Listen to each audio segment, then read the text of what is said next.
গান বানিয়েছেন আমরা সবাই জানি।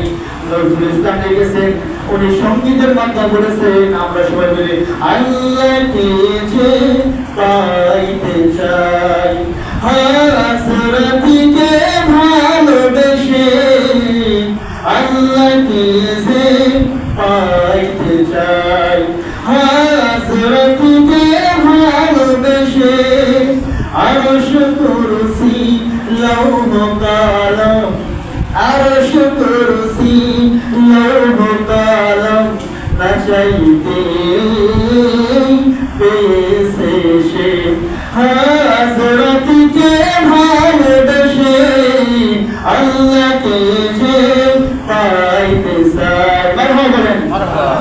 যে গানটি বললাম, যে সঙ্গীতটি বললাম, এই গান কিন্তু কোরআনের মধ্যে আল্লাহ তাআলা নিজে স্বয়ং করেছেন। নজরুল ইসলাম কিন্তু এমনি গান বানিয়ে লেখেন নাই, এই গানটা আল্লাহ তাআলা কোরআনের মধ্যে রেকর্ড করে দিয়েছেন। সুবহানাল্লাহ। আল্লাহ তাআলা সূরাতুল আলে ইমরানের ৩১ নম্বর আয়াতে আল্লাহ তাআলা বলেন, কুল ইন কুনতুম তুহিব্বুনাল্লাহ ফাত্তাবিউনি ইউহিব্বুকুমুল্লাহ ওয়া ইয়াগফির লাকুম যুনুবাকুম ওয়াল্লাহু গফুরুর রহিম। আল্লাহু আকবার। আল্লাহ রাব্বুল আলামিন কোরআনের মধ্যে সূরাতুল আলে ইমরানের ৩১ নম্বর আয়াতে বলেন, হে রাসূল আপনি বলবেন, কুল রাসূল আপনি আপনার উম্মতদেরকে জানিয়ে দিন, ইন কুনতুম তুহিব্বুনাল্লাহ, কেউ যদি বলেন আমি আল্লাহকে ভালোবাসি, রাসূল আপনি বলবেন ফাত্তাবিউনি, তারা যেন আপনার রাসূল আপনার অনুসরণ করে। সুবহানাল্লাহ।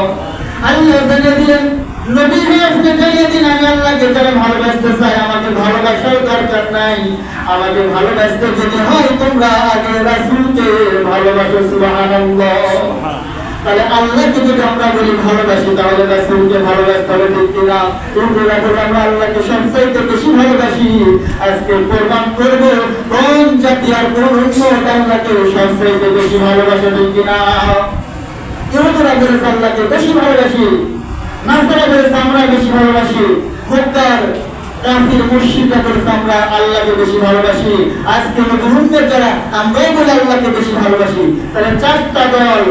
আর এই উম্মত আমরা এই সময় উপরে 5টা, ইহুদি, নাসারা, মক্কার কাফির মুশরিক, আর আমরা বর্তমান উম্মত। এই 4 শ্রেণীর মানুষ আমরা সবাই বলতেছি আল্লাহকে বেশি ভালোবাসি, রাসূলকে বেশি ভালোবাসি। তাহলে প্রমাণ করব কোরআন দ্বারা, হাদিস দ্বারা, যে আসল একটা দল আল্লাহ এবং রাসূলকে ভালোবাসে, সেই আসল দল কি আছে এটা জানতে চাইবো ইনশাআল্লাহ।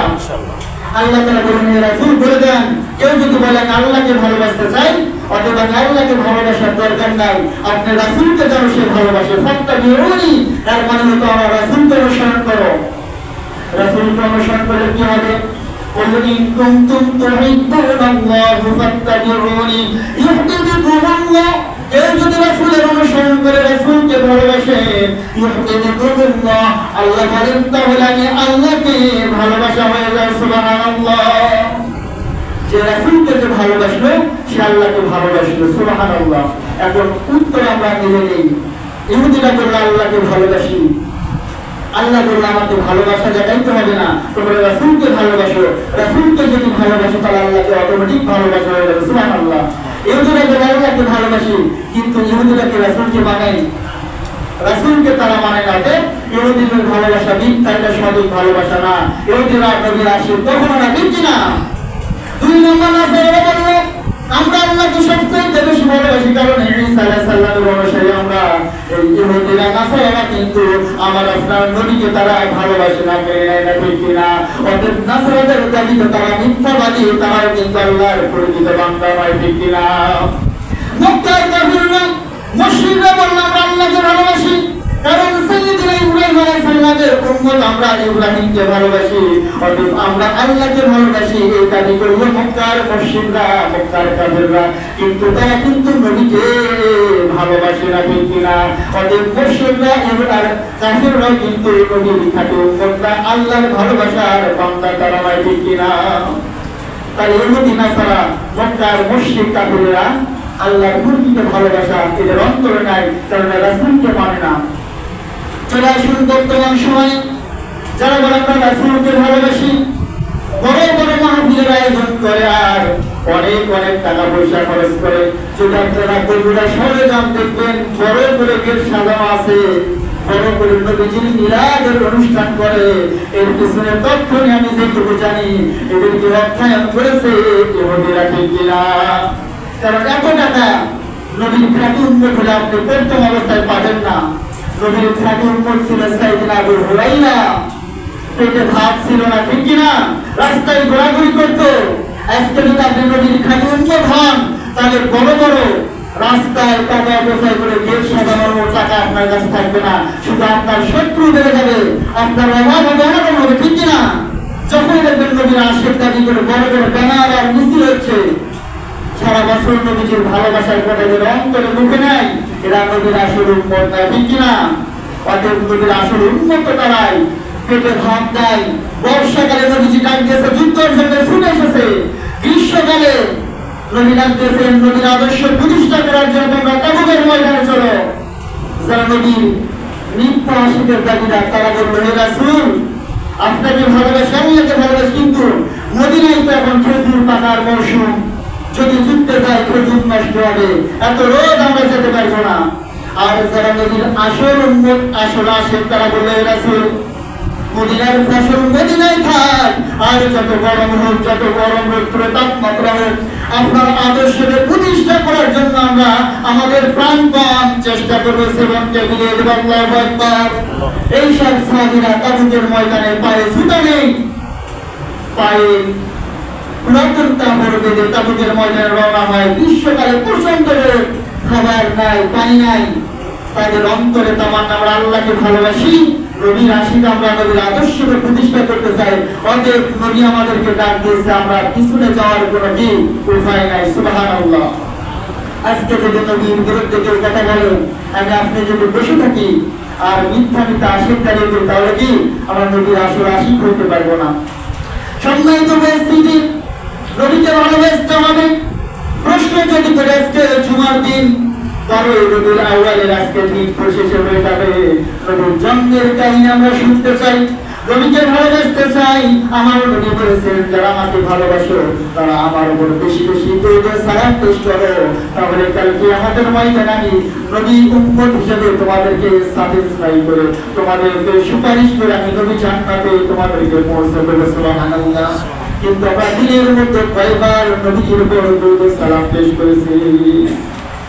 সবাই দরুদ সালাম পাঠ করতে হবে বেশি বেশি, কারণ স্বয়ং আল্লাহ তাআলা বলেন, ইন্নাল্লাহা ওয়া মালাইকাতাহু ইউসাল্লুনা আলান নাবিয়্যি ইয়া আইয়ুহাল্লাযীনা আমানু সাল্লু আলাইহি ওয়া সাল্লিমু তাসলিমা। আল্লাহু আকবার।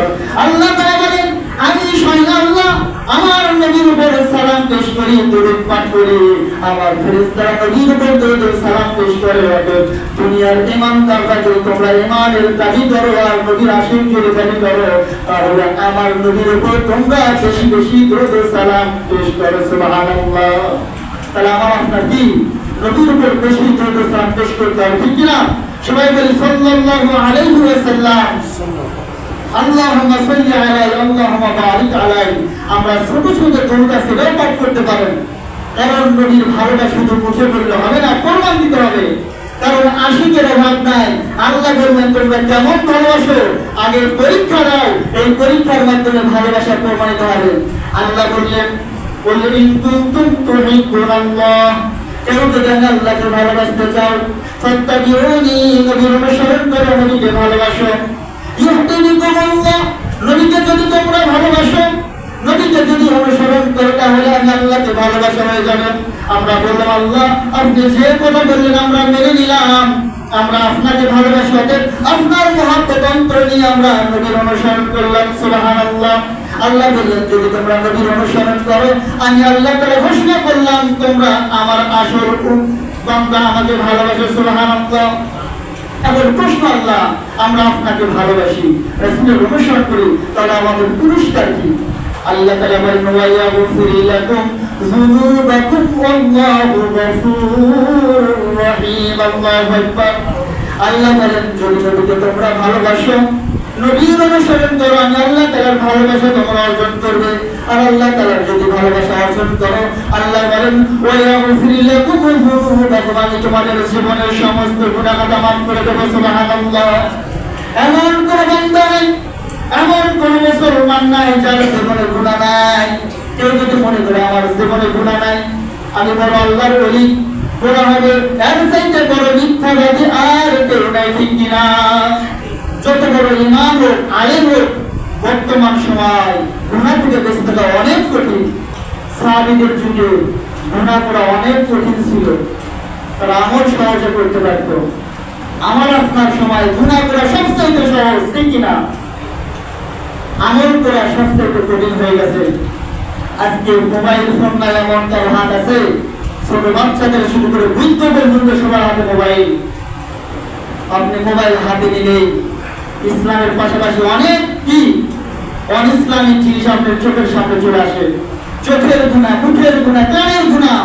রাস্তায় চলবেন, গাড়িতে বসেছেন, অ্যাক্সিডেন্ট ড্রাইভার, আল্লাহ হিদায়াত দান করুন, জোরে গানের সাউন্ডে গাড়ি চালাচ্ছে, নাউজুবিল্লাহ।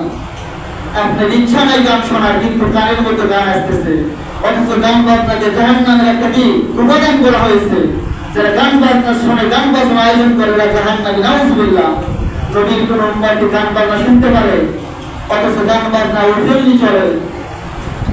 নবীর আলোচনার জন্য কোন অনুষ্ঠান করা হয়, কোরআনের মাহফিলে বাজার শেষ নাই।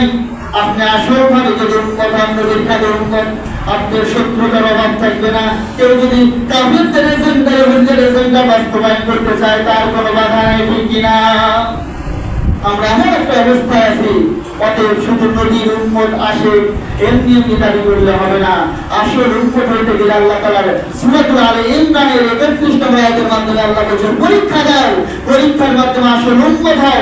আসল আল্লাহর ভালোবাসাকারী যদি হয় তোমরা, তাহলে আমি আল্লাহ ওয়াদা দিলাম তোমাদের জীবনের সমস্ত গুনাহ মাফ করে দেব। সুবহানাল্লাহ।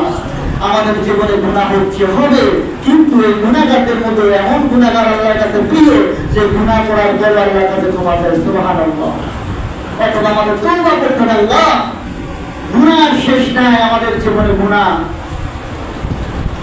চলতে গুনাহ, বাড়ির ভিতর গুনাহ, রাস্তায় গুনাহ, সমস্ত জায়গায় গুনাহ, অশ্লীলতা। আল্লাহ গুনাহ থেকে তো বাঁচতে পারি না।